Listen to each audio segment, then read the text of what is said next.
Buenos días, queridos estudiantes. Les saluda la profesora Norma Díaz Arana, docente encargada del área práctica del curso Orientación y Consejería en Psicología. El día de hoy iniciamos nuestra clase teórica número 5, titulada Técnicas verbales y no verbales utilizadas en el proceso de entrevista en orientación y consejería psicológica, definiciones, estructuras y procesos. En esta clase abarcaremos aspectos vitales para el desarrollo de una buena alianza estratégica, así como las habilidades centrales y técnicas que el consejero podría emplear para un proceso auténtico, fluido y de ayuda efectiva.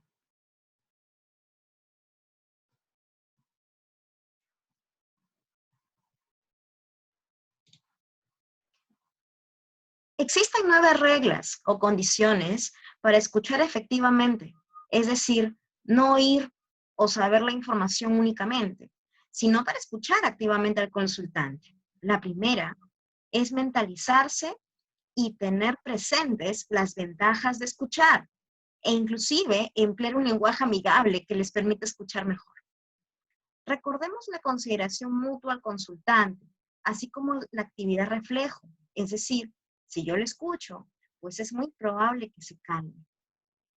La segunda consiste en expresar nuestra disposición a escuchar y preparar las condiciones para hacerlo. En el proceso de orientación y consejería, es importante que los consultantes perciban que los estamos escuchando y también que estamos dispuestos a ello. Algunas frases o preguntas podrían ser las siguientes. ¿Te sería de ayuda si hablamos de ello? O, te noto preocupada. ¿Deseas que hablemos de lo que te preocupa? Y el organizar el ambiente para fomentar la escucha también ayuda. La tercera implica observar a nuestro consultante mientras nos habla para identificar lo que nos dice. El consultante también nos dice con sus gestos y verbos cuando desea que hablemos y que terminemos de escuchar.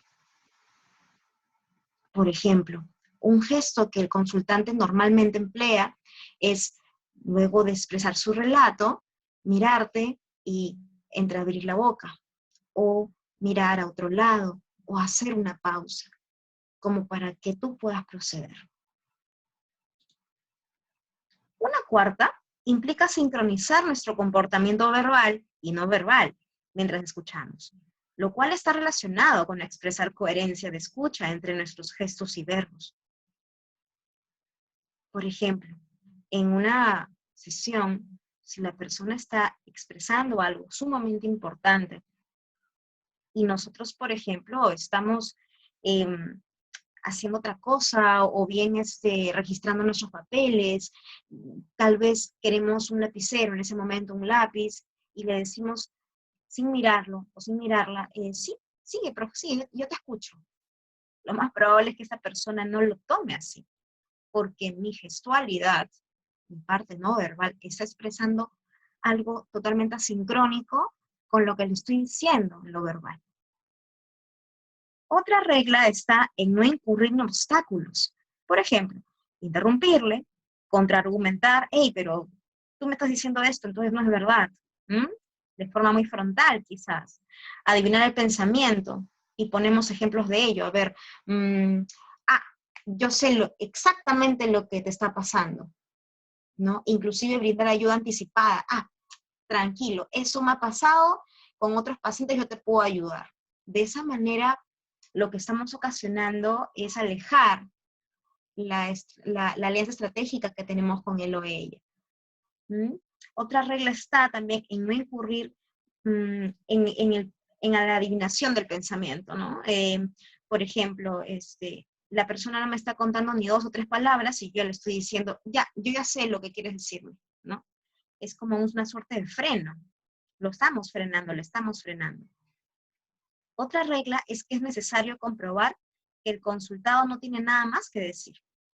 Debemos cerciorarnos de ello. Por ejemplo, una pregunta para cerciorarse de ello, eso es, expresada empáticamente, podría ser, bueno, ¿desea decirme algo más?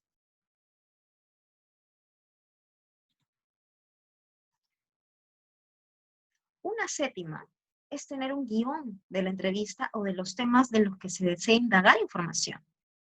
Esto ayuda al consejero o consejera a no perderse y a estar enfocados en lo que el consultante realmente manifiesta.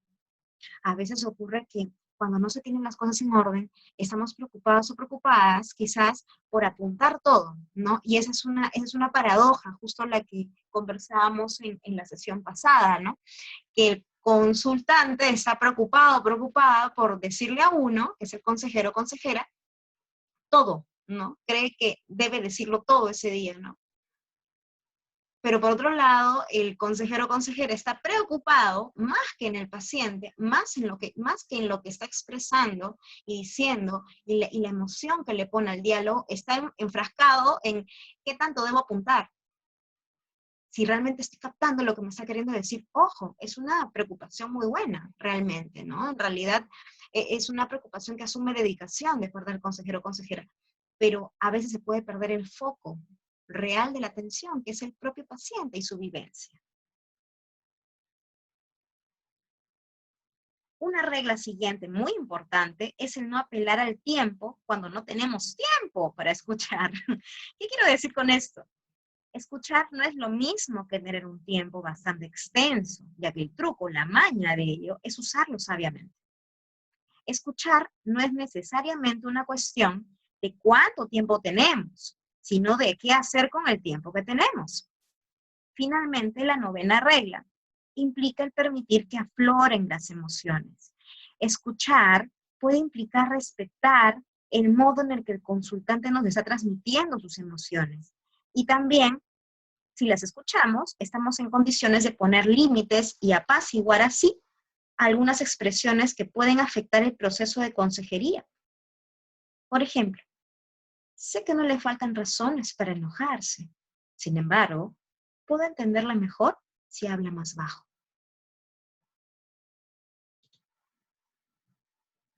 Terminado esto, probablemente existen muchas preguntas alrededor del proceso que te habrás estado haciendo.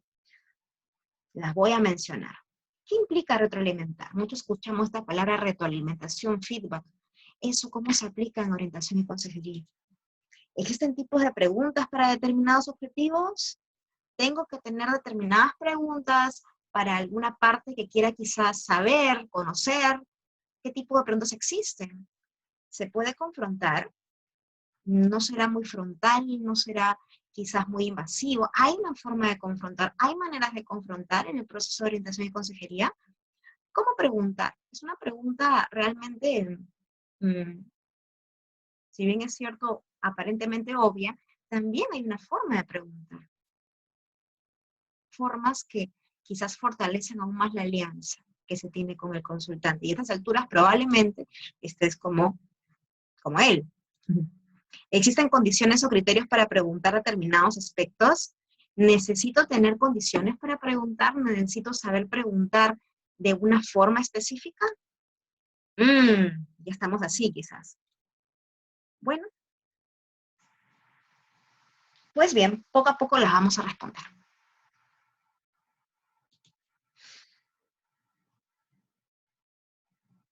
Hacer preguntas es una habilidad social utilizada en el proceso de orientación y consejería psicológica para proveernos de información y generar dudas o suscitar reflexión de parte del consultante. Pues bien, ¿qué tipo de preguntas existen? Probablemente ya las sepan de primera mano, pero vamos a profundizar un poco más en estos dos tipos de preguntas. Como ya lo sabemos, hay dos, abiertas y cerradas. Las abiertas promueven el diálogo y animan a los consultantes a pensar sobre sus ideas, sentimientos y problemas. Algunos tipos de preguntas abiertas son cuando se desea entablar una conversación. El ejemplo siguiente. ¿Qué tal le va? Cuando se necesita indagar si alguien necesita ayuda. ¿Necesita ayuda? ¿Cómo puedo yo ayudarle? Cuando se desea identificar un sentimiento. ¿Y qué sientes al hablar de eso? ¿Qué siente cuando le hablo de eso? ¿Cómo se siente?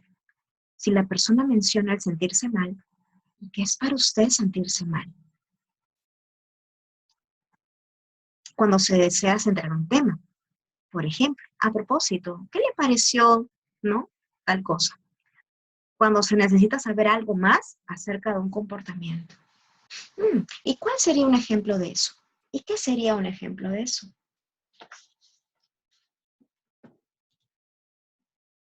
Cuando se desea identificar objetivos, algún interés y necesidades e introducir procesos de reflexión en el consultante. Ujú. ¿Por qué? ¿Para qué? A tu parecer, a tu juicio, ¿qué sería lo más apropiado hacer en esta ocasión?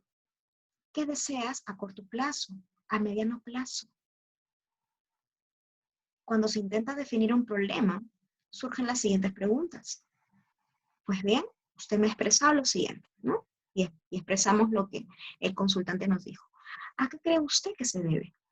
¿A qué atribuye usted el hecho de qué? Y expresamos el problema o la situación que nos ha subrayado el paciente. Cuando se intenta activar las alternativas de solución al problema, ¿y qué se le ocurre que podría hacerse? ¿Qué sugiere en esta situación? Cuando se necesita tomar decisiones, ¿y cuáles son las ventajas e inconvenientes de hacer tal o cual cosa? ¿No? ¿Qué pasaría si, imagínese que en efecto hacemos lo que usted me mencionó que es tal cosa? ¿Y qué es lo que podría ocurrir? Cuando deseamos motivar y promover la participación, surgen las siguientes preguntas. ¿Y usted qué opina de esto? ¿Y usted qué opina de?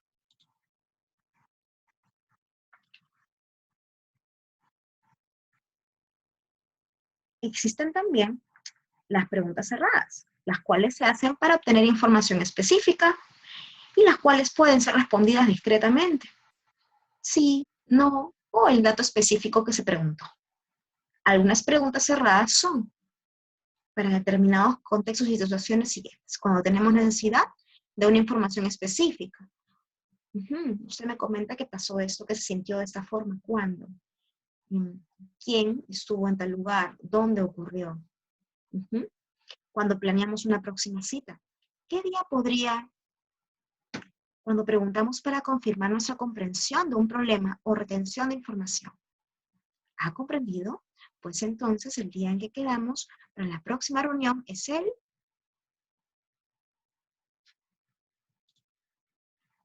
Existen determinados criterios entonces para efectuar preguntas, mencionándolas y explicándolas a continuación. El primer criterio para preguntar se basa en escuchar y observar por defecto, por sistema, y continuamente, es decir, de forma sistemática, de forma casi automática. La segunda, definir de antemano los objetivos que se tienen. ¿Qué información es la que realmente se desea recoger? Y el orden de las preguntas, ir de lo general a lo específico. Evitar tocar muchos temas sin centrarse o cerrarse en uno, lo cual hace muy abstracta la entrevista, ya que a la final no tienen objetivo, no hay un objetivo específico o no se centra en algo. La tercera, hacer compatibles los objetivos de nuestras preguntas con las necesidades de los consultantes. Pues, ¿qué quiero decir con esto? Que podemos tener la flexibilidad para alterar la secuencia de las preguntas de manera que podemos conectar con las necesidades inmediatas de nuestros consultantes. Vamos a poner un ejemplo. En el caso de una paciente de 42 años, una consultante en este caso, que viene por primera vez y el consejero va llenando los datos de filiación para la historia, la mujer, la cual quizás nota miedo, ansiedad, se agarra la mano al pecho, mira la nada y con boca entreabierta, suspira y dice, estoy preocupada, no lo sé, tengo miedo. ¿Convendría que el consejero o consejera continúe preguntándole su dato de filiación? Quizás en ese momento pueda conectar con ella, realmente preguntándole, cuénteme, ¿qué es lo que le preocupa? En un segundo momento se podría retomar la recogida de datos, quizás. Otro criterio implica el identificar el momento oportuno para preguntar, sobre todo en sesiones de orientación, donde hay otra persona, por ejemplo, la pareja, por ejemplo, algún miembro o algún familiar. Pues un quinto criterio implica hacer preguntas para suscitar la atención. Un criterio también implica el matiz de las preguntas. Aquellas que son buenas, son cortas, directas y no necesitan una explicación. Otro criterio implica el comenzar con un breve comentario de soporte, de almohada, amortiguador, que nos sirva cuando se vaya a hacer una pregunta comprometida. Una pregunta comprometida implica quizás algún tipo, digamos, de información que queremos rescatar, no siempre son bienvenidas las preguntas comprometidas, porque suscitan un efecto en el consultante. Sin embargo, si por razones de ayuda necesitamos hacerlas, esta puede amortiguarse con algún comentario introductorio.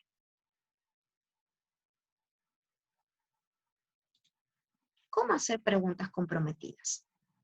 Preguntas que van más allá de lo específico, que se centran más en aliviar o en esclarecer las sospechas que tenemos fielmente sobre algo. Bueno, cuando sospechamos que existe algún problema o información que nuestro consultante tiene dificultad en comunicar.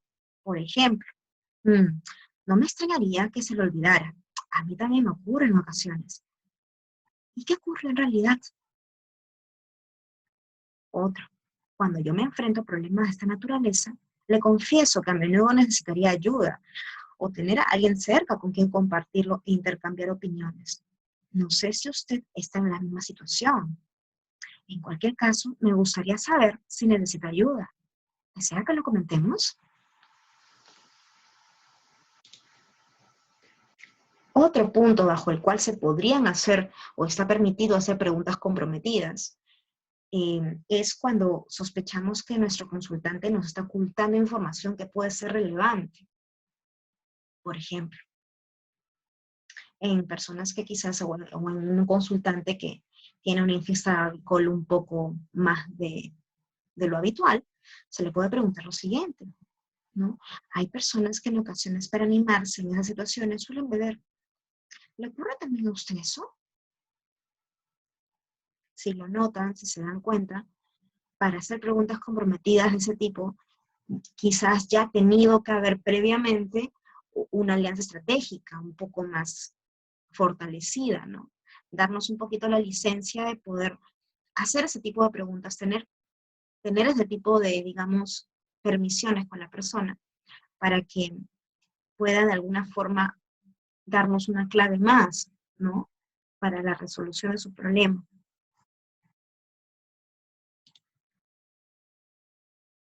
Otros criterios para preguntar consisten en los siguientes. Se debe evitar preguntas sarcásticas, porque las preguntas sarcásticas por lo general tienen juicios y constituyen un punto necesario. No aportan utilidad ni información a hacerlas y puede suponer una agresión o una conducta que afecta negativamente la relación en orientación y consejería con el consultante. Un criterio final se basa en reflexionar para colocar dudas e introducir procesos reflexivos en el consultante. Pues esto genera introspección, genera un diálogo interno, toma de conciencia y que el consultante se dé el permiso para construir un afronte adaptativo basado en la reestructuración de ideas. ¿Cuáles son algunas preguntas para inducir procesos de reflexión en el consultante? Bueno, si deseamos preguntar para evaluar si una creencia o actuación es sostenible o no. Por ejemplo, la creencia de que le ayuda a proteger su vida y su salud, le ayuda a alcanzar los objetivos que se ha planteado, le ayuda a resolver sus problemas o evitar conflictos, a sentirse como se quiere sentir. ¿En qué datos o hechos se basa para creer, no? Y ponemos la creencia, ¿no? Y le manifestamos la creencia que él está expresando, ¿sí? Un punto importante a resaltar, hasta cierto punto obvio, pero igual digno de ser resaltado, es que no deben ir seguidas, ¿verdad? Un criterio muy importante para preguntar es hacerlas en el momento en el que se deban hacer y no tan seguidas. Es necesario que quien hable más sea efectivamente el consultante. Nosotros vamos a hacer una suerte de esclarecedor, en realidad.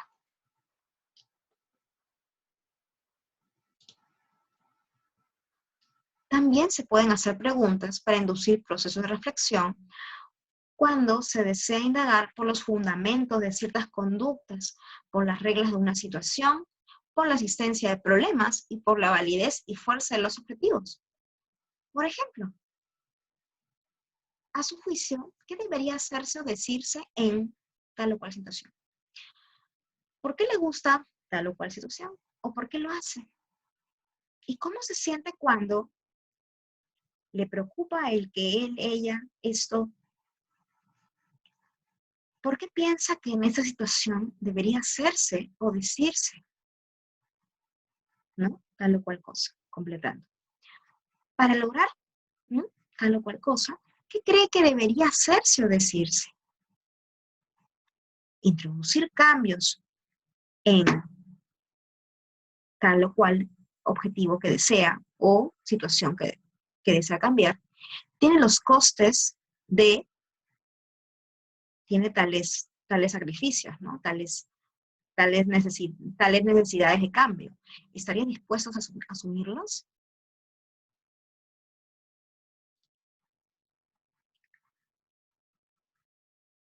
Son útiles estas preguntas para indagar la reflexión del consultante cuando se pregunta por la coherencia o incoherencia y contradicción entre las prácticas y objetivos o entre los valores y objetivos. Vamos a poner un ejemplo. Para usted es importante, ¿no?, tal valor, tal acción, ¿no?, que está ahí entre puntillos. Y cree además que es lo que el consultante está creyendo y defiende fervientemente. Sin embargo, las prácticas dicen lo contrario. ¿Cómo lo ve usted? Pretende en primer lugar, y también desea, por otra parte también quiere. Si consigue lo primero, cree que podría lograr. Estas preguntas sirven para, sí, son una suerte de confrontación asertiva, ¿no? Buscan generar también la autorreflexión en el consultante, ¿no? Y el poder de decisión, así como también el ordenamiento real de sus objetivos, ¿no? Y ver que no exista esta suerte de boicot, ¿sí? Para que él o ella puedan tomar, digamos, pasos, si bien es cierto, pequeños o medianos, va a depender mucho de su situación y de las condiciones para que se desarrolle, van a ser pasos válidos porque los van a dar realmente, ¿no? Más adelante vamos a hablar un poco de los objetivos para que lo podamos entender más claramente. También es necesario preguntar por las alternativas ante un problema. Por ejemplo, usted me relató que va a hacer tal o cual cosa, ¿no?, como objetivo. ¿Y qué podría hacer ante tal o cual dificultad, ¿no? Se le pone la dificultad. Si tiene dudas acerca de qué hacer o qué decidir, ¿qué se le ocurre que podría hacer para aclararse? Me dice que su dificultad para lograr, ¿no?, tal objetivo se apoya en tal cosa. ¿Qué se le ocurre que podría hacer para que le resulte más fácil? A veces, cuando ya se pone el plan de acción y la persona decide hacer algo, ¿no?, para quizás cambiar su punto, ¿no?, cambiar la situación que está viviendo, ¿no?, lo que se pueda cambiar, ¿no?, lo que sea más realista y más posible, sucede que pueden haber barreras, pueden haber interrupciones ahí, ¿no? Y no necesariamente atribuidas a la persona, puede ser a la persona, puede ser atribuidas al contexto, al ambiente, entonces es necesario saber el plan B, ¿no? Entonces, ese tipo de preguntas son para suscitar esa autorreflexión, ¿no?, sobre alternativas ante un problema.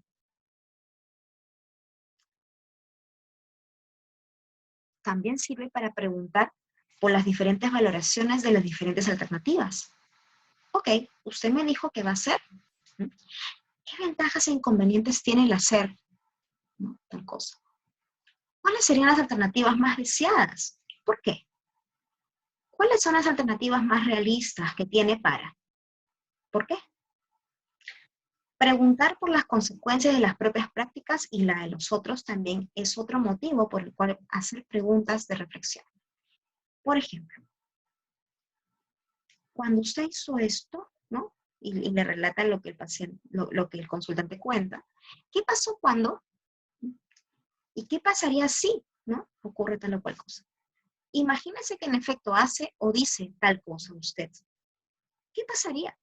¿Qué podría ocurrir si hace, si dice? ¿Y si no lo hace? ¿Qué podría ocurrir?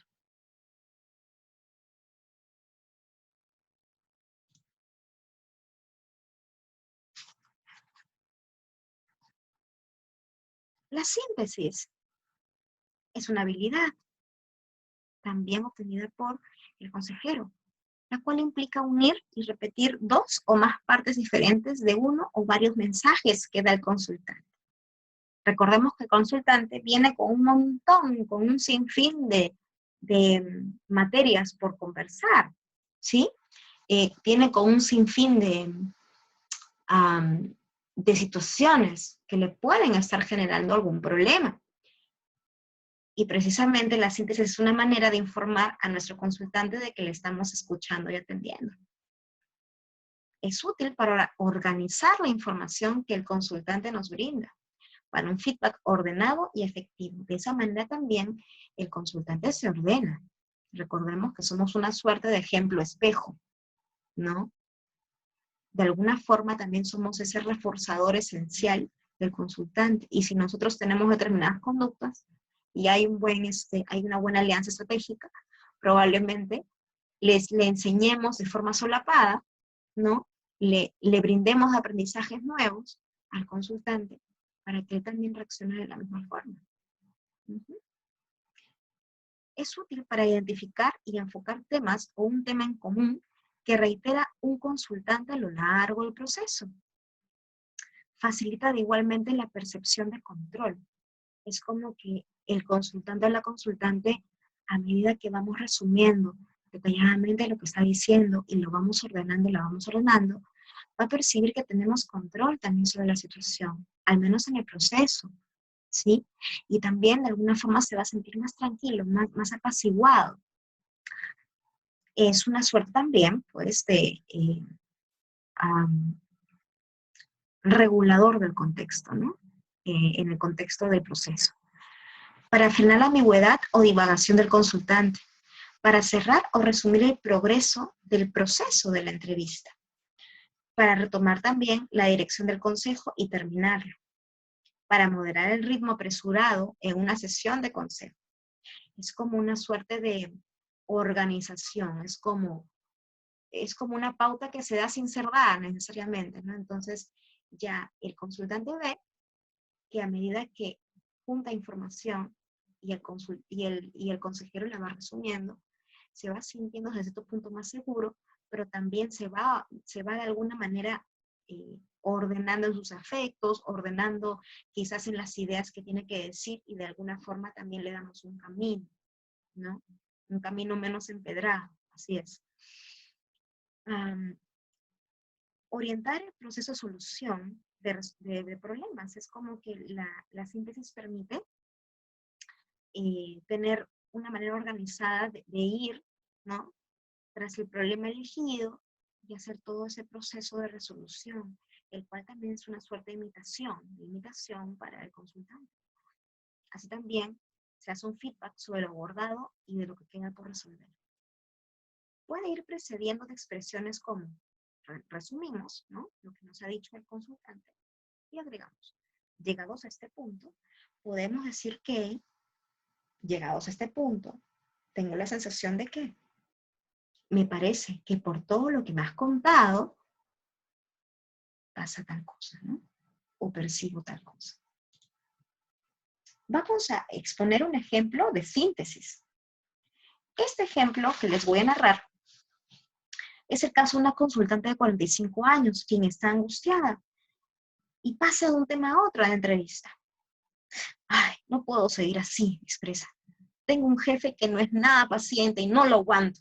Encima de los 2 hijos que tengo, pues uno sí me da bastante trabajo. Si le contara, en el trabajo de mi esposo presiento que hay muchos problemas y creo que están reduciendo personal. Y encima mi padre que está enfermo y hay que hacerle chequeos.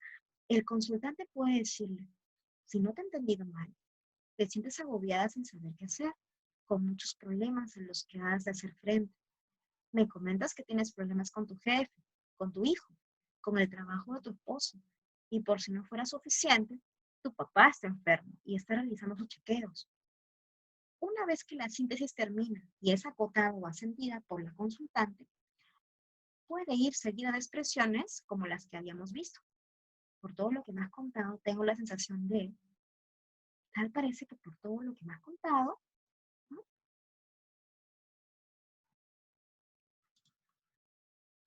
La clarificación es una habilidad que busca dilucidar los mensajes vagos o confusos de quien nos habla, comprobar si hemos entendido o que escuchamos realmente, ayudarlo o ayudarla a elaborar mejor su mensaje para comprender mejor lo que nos dice y ayudar a reformular la definición que nos hacen de un problema. La clarificación posee una secuencia. 1. Se hace la pregunta o frase de introducción. 2. Se hace un resumen, como ya lo habíamos visto anteriormente, o síntesis de lo que el consultante dice. 3. Se hace la pregunta de confirmación. ¿Es así? ¿Estoy en lo correcto? Y 4. Se escucha y observa para comprobar si la clarificación ha sido útil.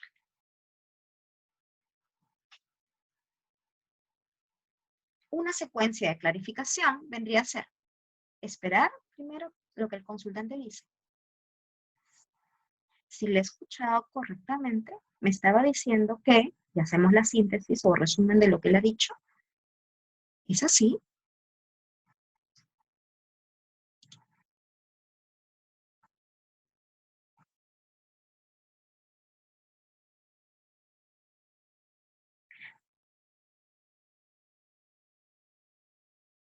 Si esa técnica no ayuda o cuando la clarificación no ha brindado los resultados deseados, puede ser necesario pedir ejemplos al consultante o hacer demandas explícitas de explicaciones adicionales.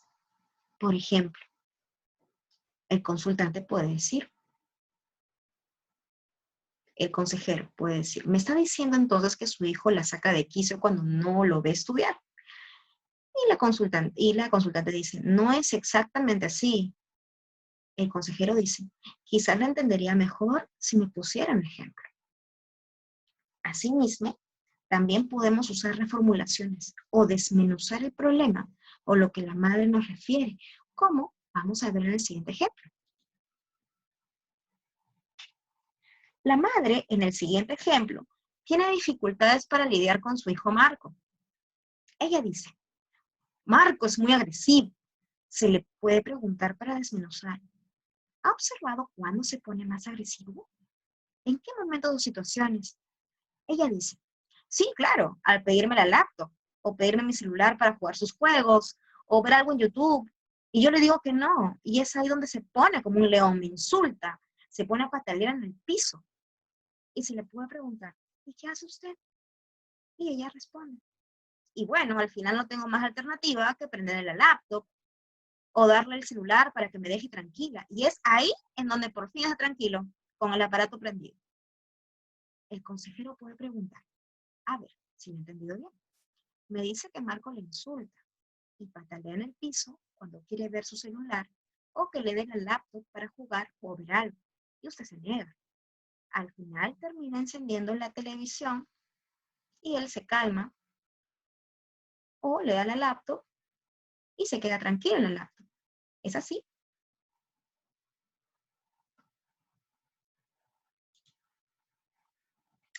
Un principio para la alianza estratégica efectiva con los consultantes implica el reconocimiento de la dimensión afectiva y el impacto emocional que las situaciones o impresiones personales tienen en sus vidas. Una forma de hacerlo es mediante la empatía.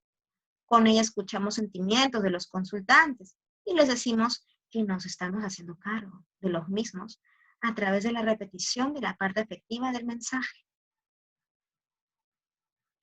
No significa, recalco, convertirse en un cómplice, ni estar de acuerdo con la posición de quien nos habla, pero sí estar en sus zapatos. De esta manera, mediante la empatía, les informamos a los consultantes de que estamos percibiendo y comprendiendo lo que sienten. Los alentamos a que expresen sus sentimientos para conocerlos y que tengan un mayor control sobre los mismos. Creamos así un clima favorable para la comunicación y la solución de problemas. ¿Y cómo expresamos empatía? Bueno, Identificando y entendiendo las emociones que escuchamos es una primera base. Por lo general, entre el 80% de las emociones se transmiten a través de mensajes no verbales. Es necesario oír las palabras y también otros mensajes verbales que puedan complementarla. Algo que nos ayudaría a entender mejor las emociones que percibimos es colocarnos mentalmente en la situación de quien nos habla o recordar experiencias similares que hubiéramos experimentado. Otra manera de expresar empatía está en expresar o reflejar las emociones. Una forma de hacerlo es, uno, diciendo con palabras una expresión de reflejo. Por ejemplo, te estoy escuchando y te noto preocupado. Puedo entender que te sientas así. Tus palabras suenan como si estuvieras enfadado. Entiendo que estés dolido o dolida por la situación, ¿no? Cuando hablas de tal o cual situación, noto en tu voz un tono de tristeza.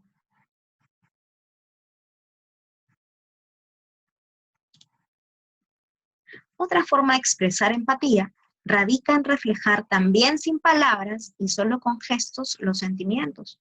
Por ejemplo, una mirada cómplice, un gesto con la cabeza, pueden ser formas no verbales en las cuales le decimos a alguien que lo estamos entendiendo.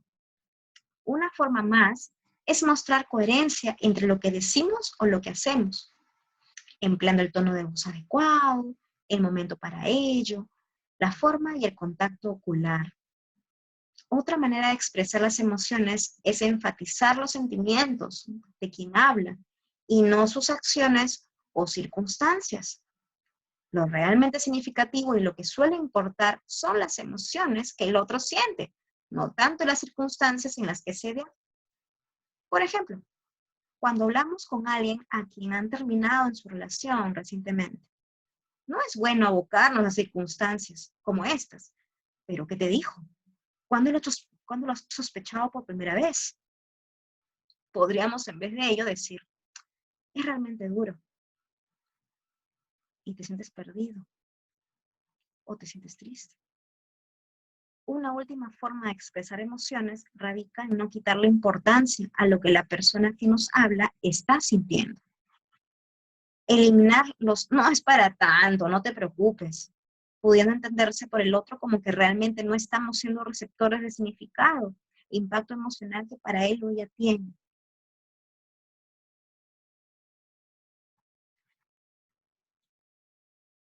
La autorrevelación implica contar a otros algo acerca de uno mismo e incluye toda clase de información relativa a lo laboral, a los hobbies, a los viajes, el tiempo, experiencias de la vida en general, etc.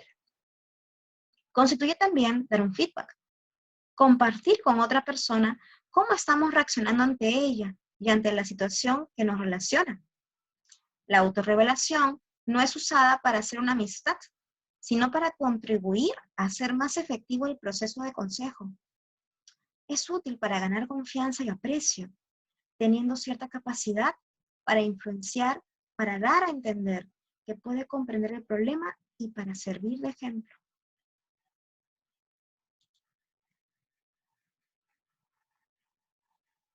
A continuación expondré algunas características de las revelaciones del consejero. Es aconsejable una cantidad de revelación moderada. ¿En qué sentido? Si somos poco revelados o tenemos poca revelación, vamos a mostrarnos probablemente ante el consultante como distantes, como fríos. Pero mucha revelación o revelación en exceso puede llegar a ser un poco indiscreto de nuestra parte. Y la confianza se puede cerrar o muy protagonista de nuestra parte también. Los roles de quien busca ayuda y del consejero son diferentes. Quien tiene los problemas ha de revelar más. En este caso, el consultante. Las revelaciones se adaptan al proceso del consejo. Al comienzo, probablemente, de la relación, ¿no?, estratégica, las revelaciones probablemente que uno pueda darle al otro no sean tan personales, pero durante el proceso las revelaciones personales pueden ser un poco mayores. La similitud de revelaciones puede favorecer la credibilidad. Revelar problemas similares ya resueltos, por lo general ponen a el consultante a peritaje. Es decir, es una suerte de, radica una suerte quizás de falta de credibilidad. Tal vez la persona, al ver que tú tuviste casi lo mismo que él o ella, al ver que estás continuamente revelando cosas a una frecuencia muy grande como consejero, ¿no? Dentro de tu rol, y de alguna forma revelas cosas que ya se resolvieron o quizás hasta inventadas, pueden sugerir una suerte de falta de credibilidad de parte del consultante y estaríamos en problemas. Sin embargo, revelar intereses similares a los de la persona a la cual se le ayuda puede mejorar la relación. Es aconsejable el paralelismo de las revelaciones, es decir, si la persona a la que se le ayuda revela un suceso no personal, la revelación del consejero también no va a ser personal, por ende. Pero si revela experiencias negativas, la revelación negativa podría servir. Quizás sucesos no tan placenteros, ¿no?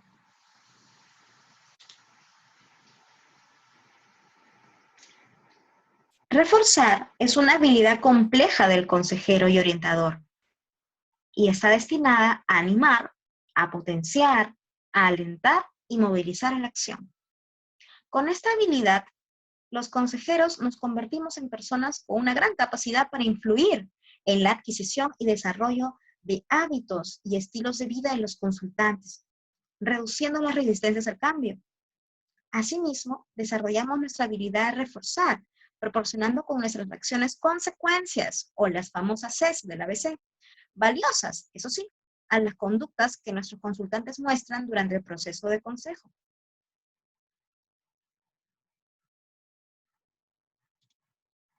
Existen criterios para utilizar adecuadamente los refuerzos y algunas de ellas son: 1. Identificar los reforzadores presentes en la vida de los consultantes.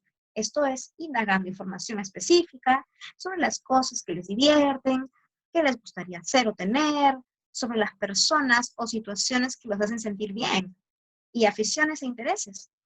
Luego, otra es identificar las metas hacia las cuales va a caminar. Esto es, encontrar necesidades e intereses que tengan sentido o significación emocional para los consultantes. La fuerza de la motivación será mayor en la medida en que ayudemos a encontrar metas que sean objetivas y alcanzables. Esto es, tomando del consultante las propias decisiones respecto a dónde quiere llegar.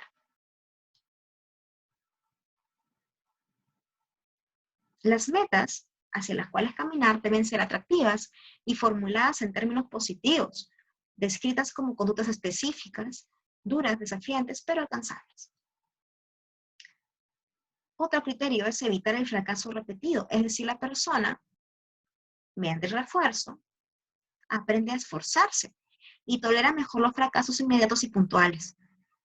Otra es reducir los costes de la demora, anticipar obstáculos y costes, orientar la acción y valoración hacia resultados que requieren esfuerzo y son demorados por el consultante.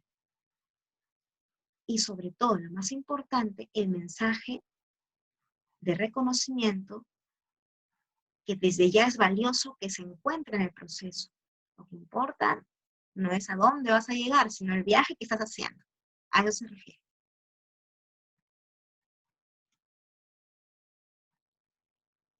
El feedback es una habilidad del consejero para informar periódicamente al consultante acerca de su comportamiento durante todo el proceso del consejo y con la finalidad de motivarle a progresar en la solución de los problemas por lo cual consulta o aquello que quiere resolver.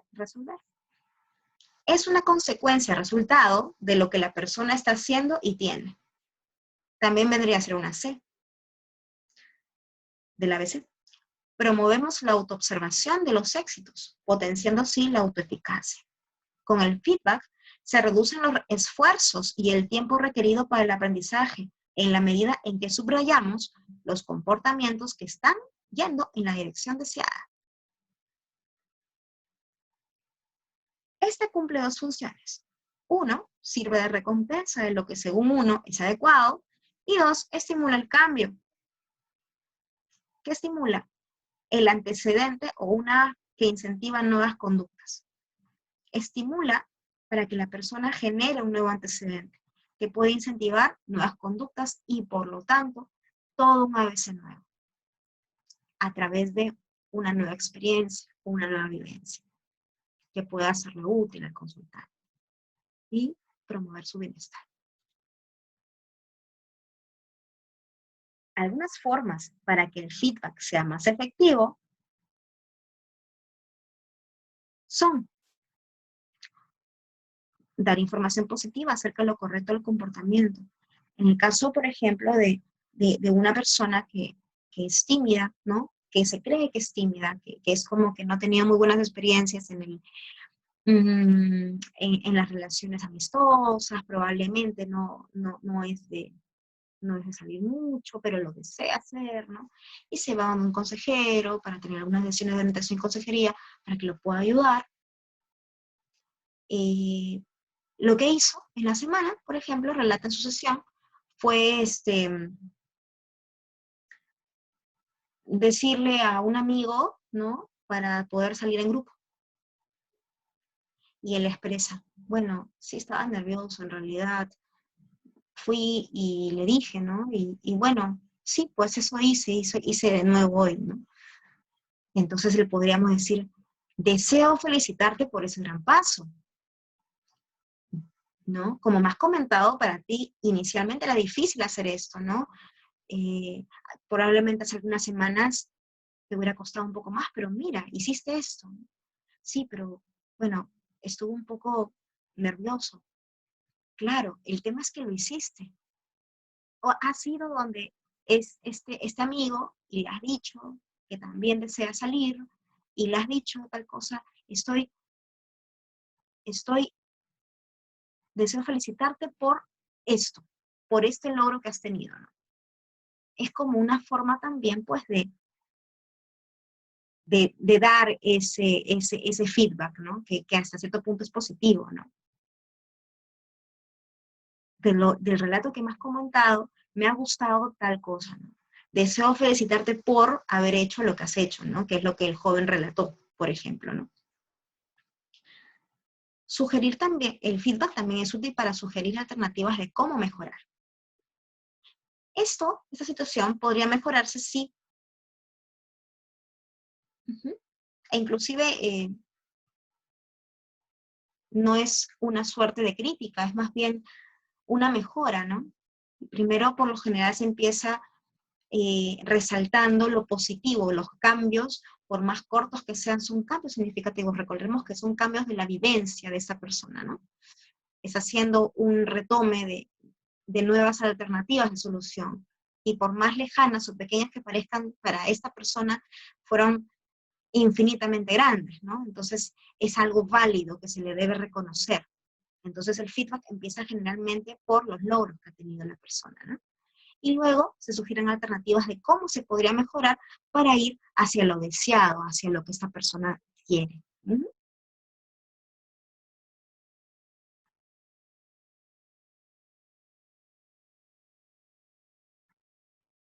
Algunas reglas para que un feedback sea asertivo son las siguientes. Identificar las situaciones que pueden ser objeto de feedback.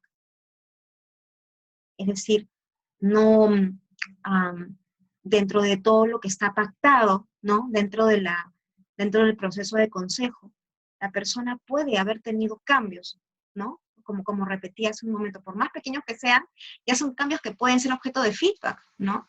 Es una forma también de reconocer lo que ha hecho, lo que esta persona ha generado nuevo para él, para ella, ¿no? Siempre la premisa siguiente se debe respetar a su debido tiempo, en su debido lugar y debido momento. Es necesario ser descriptivo y específico en relación al feedback. Es necesario también ser positivo. El feedback ha de ser útil, es decir, se está dando retroalimentación sobre algo que se ha observado, sobre logros que esta persona ha juntado alrededor de sus sesiones y también otras cosas que podrían mejorarse, sí.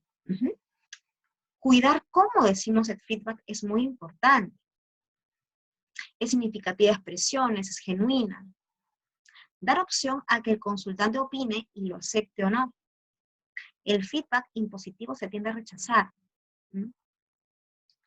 Por ejemplo, en el caso del chico, ¿no? En el caso del chico que, bueno, dio el paso quizás de promover estas nuevas filiaciones, ¿no? Con otros amigos, ¿no? O con otros compañeros que estaban empezando a ser amigos. Y dijo para ir quizás a una fiesta, ¿no? Pero de él salió, ¿no? Por ejemplo, se le da el feedback y se le puede preguntar, ¿a ti qué te parece? ¿Cómo lo ves tú? Bueno, sí, ¿no? O sea, sí, sí en realidad, sí soy consciente de eso. Ahora que me pongo a pensar, ¿no? Es como es como darle también validez, darle validación a lo que él tiene que decir, porque el protagonista es él, ¿no? En este caso. Cuando el feedback es impositivo o es dado de manera muy frontal, tiende a rechazarse, tiende a rechazarse porque se convierte a veces en un juicio, ¿no? Y eso necesita regularse. Es necesario utilizar diferentes procedimientos además de la palabra. Por ejemplo, un cuadro de progreso, ¿no? Como por ejemplo, no es algo quizás relacionado con consejería, pero si se trata de materia de salud, se puede conseguir, por ejemplo, el típico nutricionista, ¿no? Que la persona ya después de unos meses, ¿no? Ahí, ha bajado de peso, ¿no? Entonces, mira, entonces le saca, pues el nutricionista le saca el cuadro de progreso, ¿no? Tú viniste de esta manera, ¿no? Con tantos kilos, ¿no? Y ahora, mira, has bajado tantos kilos, mira, en tan solo 5 semanas, ¿no? 6 semanas, ¿no? Entonces es como que estás viendo el camino que has seguido, ¿no? Que realmente has avanzado. Es muy importante utilizar diferentes procedimientos para poder dar ese feedback. Es necesario alentar a que el consultante también haga su feedback, es decir, cómo él se ha sentido con las sesiones, cómo ella se ha sentido quizás con el proceso de consejo, con la alianza con el consejero. También es importante que ella dé su punto de vista, que el consultante dé su punto de vista, ¿no?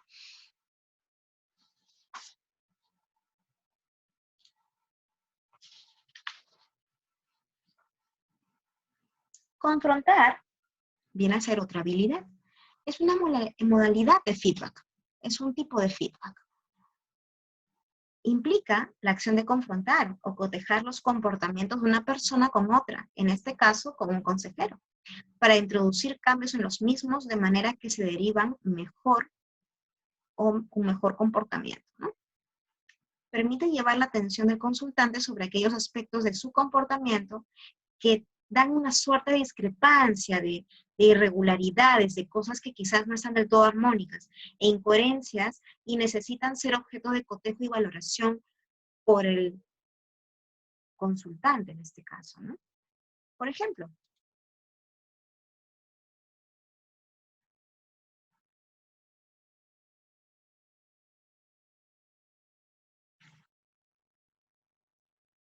¿cómo confrontar? Escuchar y observar. No observamos los comportamientos aislados, sino sobre todo los comportamientos en el contexto actual e histórico.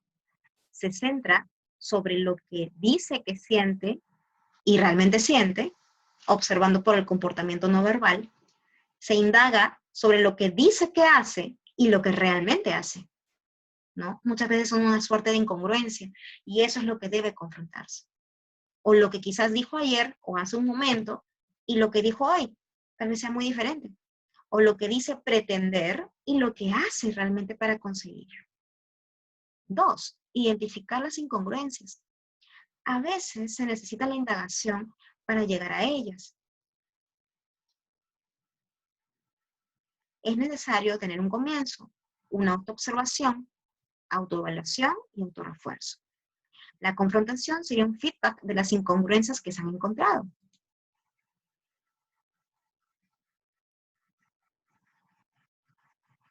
¿Cómo confrontar?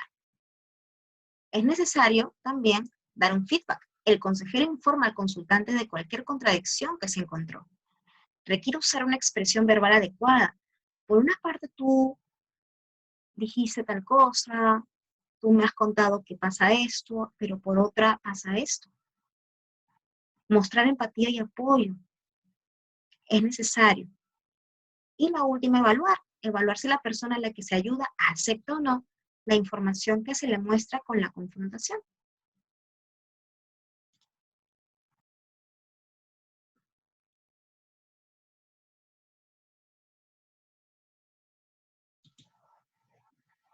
Un ejemplo sería el siguiente. Un adolescente dice, a mí no me importa que mis amigos se enteren de que soy diabético. Y al mismo tiempo, no sale de excursión con amigos para que no se enteren de que es diabético.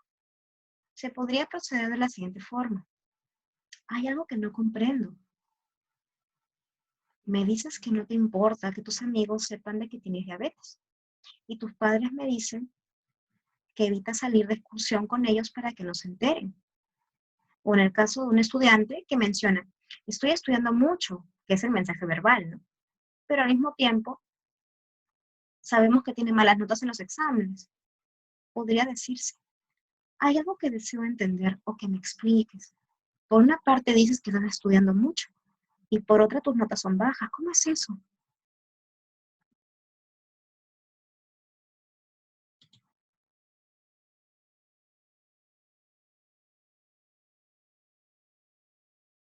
Transmitir información.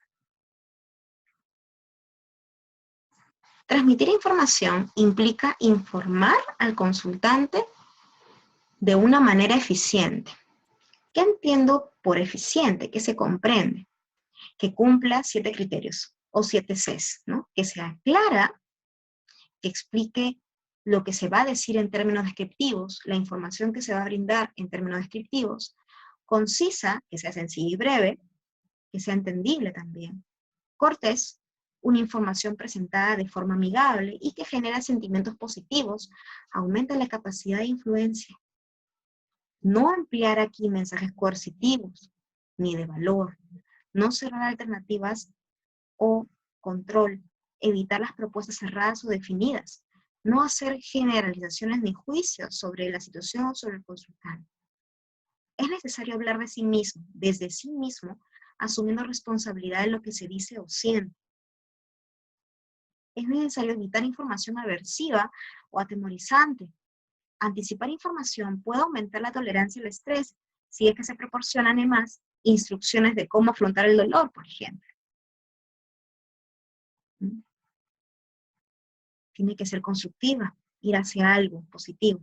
Correcta, es decir, veraz y precisa, apoyada, ¿no? Apoyada en cierta información real, completa y categorizada, es decir, ordenada, dividida por, digamos, secciones o categorías, ¿no? Explicada de una manera más prolija. Uh-huh.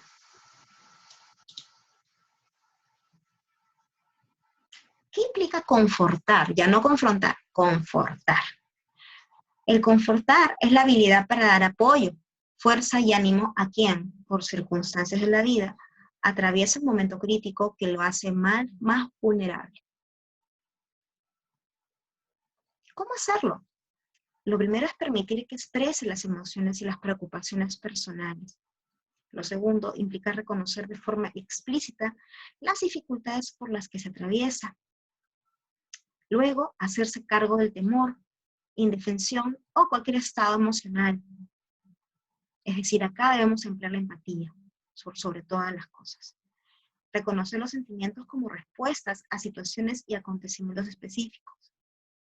Convertir los fracasos en oportunidades para mejorar y desvelar las competencias del consultante en la adversidad y en los problemas.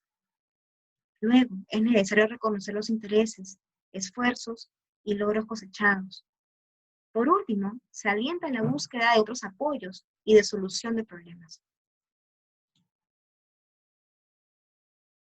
¿Y qué implica la habilidad para resolver problemas? Bueno, vamos a poner un ejemplo como para poder hacerlo. Identificar el problema viene a ser la señal antecedente o incitadora, que es la dimensión A del ABC, para poner en funcionamiento todo el proceso de solución de problemas. ¿Cómo te sientes? ¿Qué es lo que te preocupa? Son algunas preguntas para ayudar a identificar los problemas. El segundo paso, reaccionar adecuadamente ante el problema. Con ánimo apropiado, con oportunidad de reflexión, confianza y elegir definitivamente un solo problema. Pero aquí el consultante está bastante sobrecargada de emociones y la visión del camino se hace borrosa. Ahí el consejero puede ayudar mostrándole los recursos y oportunidades que posee. Por último, se ayuda a fraccionar los problemas y elegir el que resulte más probable de éxito, más posible. Luego se define el problema que ya se eligió, ¿no? Hacerlo más preciso, es más específico, ¿no? Con preguntas que pretendan captar aún más el entendimiento de las situaciones en las que se da, estimulando en el consultante la búsqueda de información adicional e identificando las claves del problema. Luego se establecen los objetivos. No implica necesariamente decir lo que se va a hacer, sino más bien cómo se desea que terminen las cosas. Los objetivos deben ser claros, como ya lo hemos visto, realistas, específicos, vinculados a un periodo de tiempo dado. Luego, viene generar alternativas de solución. Entonces, por ejemplo, vamos a suponer que el consejero hace un resumen de lo avanzado en sesión e invita a pensar en posibles alternativas de solución para lograr estos objetivos. Por ejemplo, tú quisieras, ¿no? Tal cosa.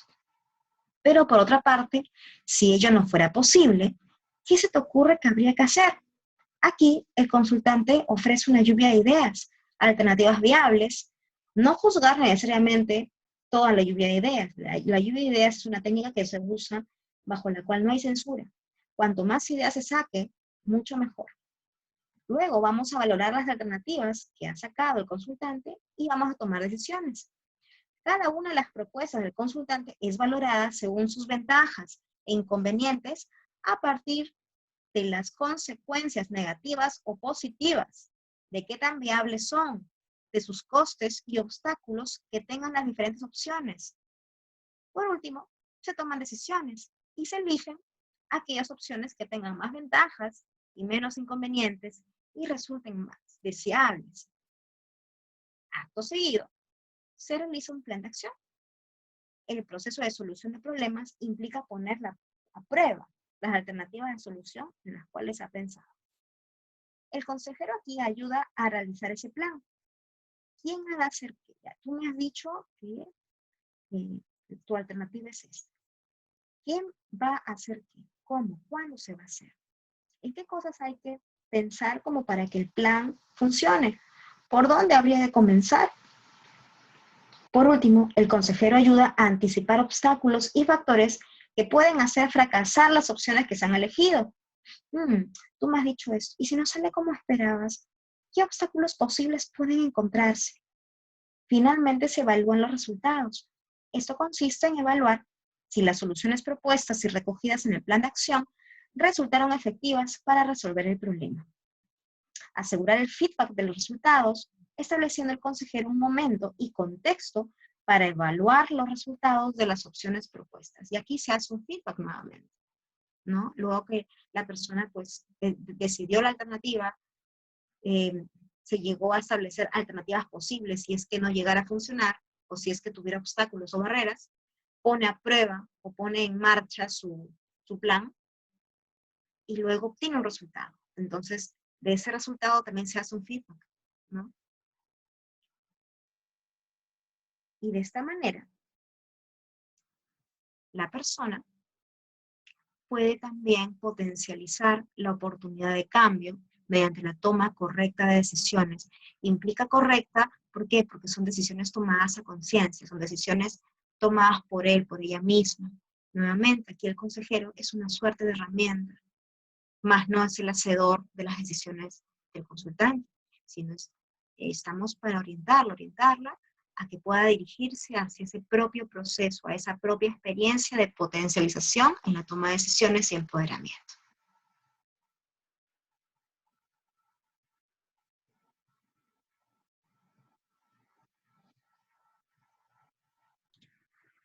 Muy bien, hemos terminado esta quinta entrega, esta quinta clase, basada en aquellas técnicas que nos van a permitir poder llegar más al consultante, poder llegar a esclarecer un poco más el ABC, así como también proponer inicios para la solución de problemas. Todo ello resulta importante para afianzar tanto la confianza en el proceso de consejo y orientación, como también la habilidad y la pericia de parte del consultante para poder, más que tener esas habilidades, yo sugiero que es una suerte de explorar esas habilidades y ponerlas en práctica de una forma más efectiva, sobre todo practicarlas, sobre todo afianzarlas. Eso ha sido todo. Muchas gracias por acompañarme en esta clase. Soy la profesora Norma Díaz Arana, docente encargada del área teórica del curso Orientación y Consejería en Psicología. Gracias por su atención y dedicación. Hasta una nueva oportunidad.